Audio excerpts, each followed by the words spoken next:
The Lottery Ticket by Anton Chekhov. Ivan Dmitrich. A middle-class man who lived with his family on an income of $1,200 a year and was very well satisfied with his lot, sat down on the sofa after supper and began reading the newspaper. "I forgot to look at the newspaper today," his wife said to him as she cleared the table. "Look and see whether the list of drawings is there." "Yes, it is," said Ivan Dmitrich, "but hasn't your ticket lapsed?" "No, I took the interest on Tuesday." "What is the number?"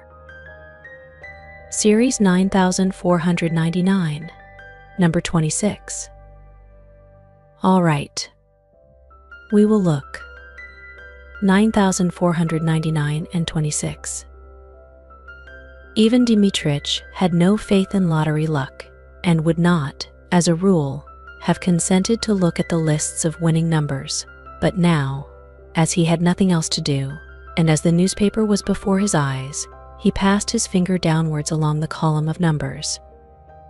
And immediately, as though in mockery of his skepticism, no further than the second line from the top, his eye was caught by the figure 9499.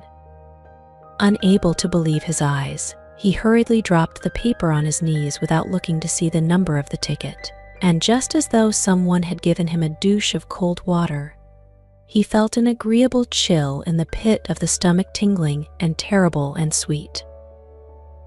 "Masha, 9499 is there," he said in a hollow voice. His wife looked at his astonished and panic-stricken face and realized that he was not joking. 9499, she asked, turning pale and dropping the folded tablecloth on the table. Yes, it really is there. And the number of the ticket?" "Oh yes, there's the number of the ticket too. But stay. Wait, no, I say. Anyway, the number of our series is there. Anyway, you understand."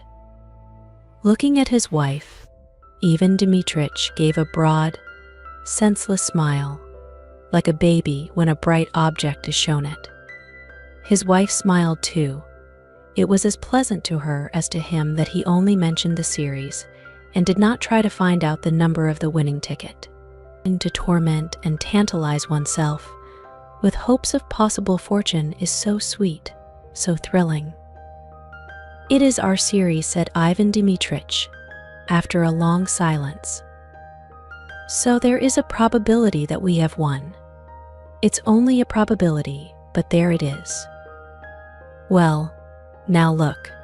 Wait a little. We have plenty of time to be disappointed. It's on the second line from the top, so the prize is 75,000. That's not money, but power, capital. And in a minute I shall look at the list, and they're 26. Eh? I say, what if we really have won?" The husband and wife began laughing and staring at one another in silence. The possibility of winning bewildered them. They could not have said, could not have dreamed, what they both needed that 75,000 for, what they would buy, where they would go.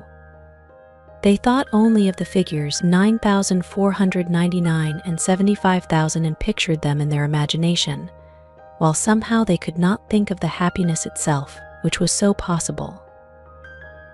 Ivan Dmitrich, holding the paper in his hand, walked several times from corner to corner, and only when he had recovered from the first impression began dreaming a little. "And if we have won," he said, "why, it will be a new life, it will be a transformation.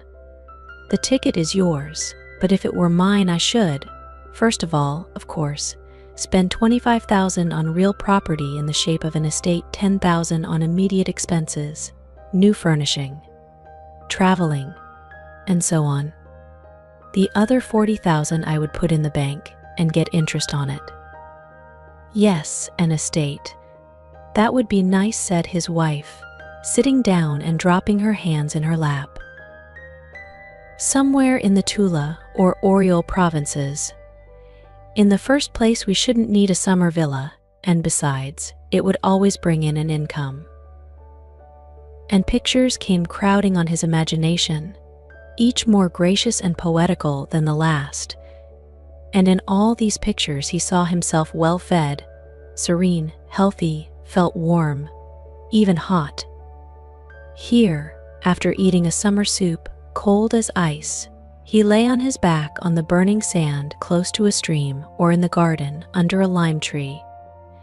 It is hot. His little boy and girl are crawling about near him, digging in the sand or catching ladybirds in the grass. He dozes sweetly, thinking of nothing, and feeling all over that he need not go to the office today, tomorrow, or the day after. Or tired of lying still, he goes to the hayfield, or to the forest for mushrooms, or watches the peasants catching fish with a net. When the sun sets, he takes a towel and soap and saunters to the bathing shed, where he undresses at his leisure, slowly rubs his bare chest with his hands, and goes into the water. And in the water, near the opaque soapy circles, little fish flit to and fro and green water weeds nod their heads. After bathing, there is tea with cream and milk rolls. In the evening, a walk or vint with the neighbors. Yes, it would be nice to buy an estate, said his wife, also dreaming, and from her face it was evident that she was enchanted by her thoughts. Even Dmitrich pictured to himself autumn with its rains, its cold evenings, and its saint, Martin Summer. At that season, he would have to take longer walks about the garden and beside the river so as to get thoroughly chilled, and then drink a big glass of vodka and eat a salted mushroom or a soused cucumber, and then drink another. The children would come running from the kitchen garden, bringing a carrot and a radish smelling of fresh earth. And then he would lie stretched full length on the sofa and in leisurely fashion turn over the pages of some illustrated magazine, or, covering his face with it and unbuttoning his waistcoat, give himself up to slumber. The Saint. Martin Summer is followed by cloudy, gloomy weather. It rains day and night, the bare trees weep, the wind is damp and cold. The dogs, the horses, the fowls all are wet, depressed, downcast. There is nowhere to walk, one can't go out for days together, one has to pace up and down the room, looking despondently at the gray window. It is dreary. Even Dmitrich stopped and looked at his wife. I should go abroad, you know, Masha, he said. And he began thinking how nice it would be in late autumn to go abroad somewhere to the south of France, to Italy, to India. I should certainly go abroad too, his wife said. But look at the number of the ticket. Wait. He walked about the room and went on thinking. It occurred to him, what if his wife really did go abroad? It is pleasant to travel alone, or in the society of light, careless women who live in the present, and not such as think and talk all the journey about nothing but their children, sigh, and tremble with dismay over every farthing. Even Dmitrich imagined his wife in the train with a multitude of parcels, baskets and bags. She would be sighing over something, complaining that the train made her head ache, that she had spent so much money. At the stations, he would continually be having to run for boiling water, bread and butter.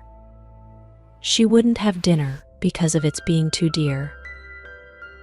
She would begrudge me every farthing, he thought, with a glance at his wife. The lottery ticket is hers, not mine. Besides, what is the use of her going abroad? What does she want there? She would shut herself up in the hotel and not let me out of her sight. And for the first time in his life, his mind dwelt on the fact that his wife had grown elderly and plain, and that she was saturated through and through with the smell of cooking, while he was still young, fresh, and healthy, and might well have got married again. Of course, all that is silly nonsense, he thought, but Why should she go abroad? What would she make of it? And yet she would go, of course.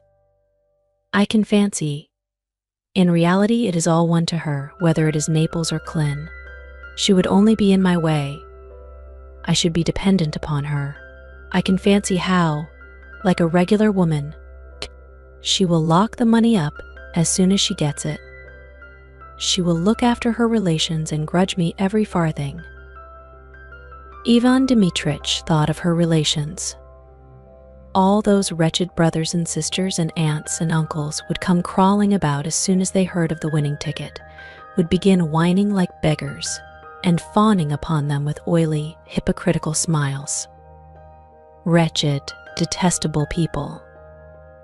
If they were given anything, they would ask for more, while if they were refused, they would swear at them, slander them, and wish them every kind of misfortune. Even Dmitrich remembered his own relations, and their faces, at which he had looked impartially in the past, struck him now as repulsive and hateful. They are such reptiles, he thought.